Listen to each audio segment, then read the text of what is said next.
اعوذ باللہ من الشیطان الرجیم بسم اللہ الرحمن الرحیم۔ سامعین اور ناظرین، ہم عزاداران امام حسین علیہ الصلوۃ والسلام شہدائے کربلا پر ڈھائے جانے والے مظالم کے خلاف جب سراپا احتجاج ہوتے ہیں اور شدت غم سے اپنا سینہ پیٹتے ہیں اور ماتم کرتے ہیں اور اپنے چہروں پر تماچے مارتے ہیں اور اپنے رخساروں کو پیٹتے ہیں اور زنجیر زنی کرتے ہیں، تو منکرین ماتم کہتے ہیں کہ ماتم کرنا تو بدعت ہے، نوحہ کرنا تو بدعت ہے۔ آج آپ کو انہی کی کتاب سے دکھاتے ہیں کہ جس عمل کو یہ رمضان میں 27-28 دن عبادت سمجھ کر سر انجام دیتے ہیں، خود اس عمل کے موجد، خود اس عمل کے بانی، خود اس عمل کے ایجاد کرنے والے، خود اس عمل کے انوینٹر حضرت عمر نے اس کے بارے میں کیا کہا ہے۔ عبداللہ دہلوی اپنی کتاب عشرہ مبشرہ اور اہل بیت باب سیدنا فاروق اعظم صفحہ 293 پر لکھتے ہیں کہ بخاری میں عبد الرحمن بن عبد القاری سے روایت ہے کہ میں عمر بن الخطاب کے ساتھ رمضان میں ایک رات کو مسجد میں آیا، دیکھتا ہوں کہ لوگوں کی جماعتیں علیحدہ علیحدہ نماز پڑھ رہی ہیں،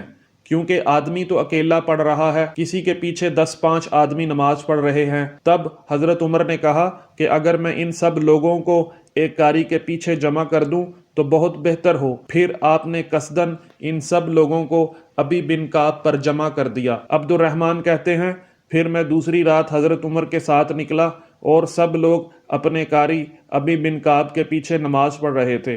حضرت عمر نے انہیں دیکھ کر فرمایا یہ اچھی بدعت ہے۔ اور سامعین، تفسیر قرطبی جلد 1 صفحہ نمبر 558 میں لکھا ہے کہ قیام رمضان نبی کریم صلی اللہ علیہ وآلہ وسلم نے کیا تھا، مگر اسے ترک کر دیا تھا اور اس پر دوام اختیار نہیں فرمایا تھا اور نہ لوگوں کو جمع کیا تھا۔ پس حضرت عمر کی اس پر محافظت اور لوگوں کو اس پر جمع کرنا اور انہیں اس کی طرف بلانا بدعت تھا، لیکن یہ بدعت محمودہ و ممدوحہ تھی۔ جی سامعین، مفسر خود مان گئے کہ نبی کریم صلی اللہ علیہ وآلہ وسلم نے قیام رمضان کیا تھا مگر اسے ترک کر دیا تھا، یعنی چھوڑ دیا تھا، یعنی فورگو کر دیا تھا اور اس پر دوام اختیار نہیں کیا، یعنی اس عمل کو مستقل اختیار نہیں کیا، یعنی اس عمل کو پرماننٹلی پرفارم نہیں کیا اور نہ لوگوں کو نماز تراویح با جماعت پر جمع کیا۔ تو چونکہ نبی صلی اللہ علیہ وآلہ وسلم نے نماز تراویح با جماعت کو مستقلاً اختیار نہیں کیا اور نہ لوگوں کو نماز تراویح با جماعت کے لیے جمع کیا، اسی لیے تو عمر نے اپنی اس نئی ایجاد کو، اپنے اس نئے کام کو، اپنے اس نئے طریقہ کو نعم البدعت قرار دیا، یعنی یہ اچھی بدعت ہے، یعنی یہ اچھا نیا کام ہے، یعنی یہ اچھا نیا طریقہ ہے، جبکہ رسول صلی اللہ علیہ وآلہ وسلم فرما رہے ہیں کہ ہر بدعت یعنی دین میں نیا کام، نیا طریقہ گمراہی ہے۔ سامعین، غیر شیعہ کے نزدیک معتبر اور مسلمہ تفاسیر یعنی تفسیر ابن جریر، تفسیر ابن کثیر، تفسیر معلم، تفسیر خازن، تفسیر در منصور اور تفسیر فتح البیان کے مطالب سے اخذ کردہ احسن التفسیر، جسے سید احمد حسن نے تالیف کیا ہے اور یہ مکتبہ سلفیہ شیش محل روڈ لاہور سے چھپی ہے، اس میں جلد 3 صفحہ 77 سورہ ہود آیت 7 کے ذیل میں لکھا ہے کہ آن حضرت صلی اللہ علیہ وآلہ وسلم نے فرمایا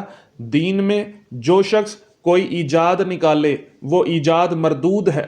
جس کے معنی یہ ہیں کہ وہ ایجاد اعتقادی ہو یا فعلی قابل جزا کے نہیں ہے، یعنی اس کا آپ کو فائدہ نہیں ہوگا، اس کا آپ کو ریوارڈ نہیں دیا جائے گا، اس کا آپ کو کوئی انعام نہیں دیا جائے گا، بلکہ ایک مردود چیز قابل سزا ہے۔ چنانچہ ترمذی اور ابن ماجہ میں جو روایت ہے اس کا حاصل یہی ہے کہ بدعتیوں کے اعمال کا عذاب بدعت کے ایجاد کرنے والے پر بھی ہوگا۔ سامعین،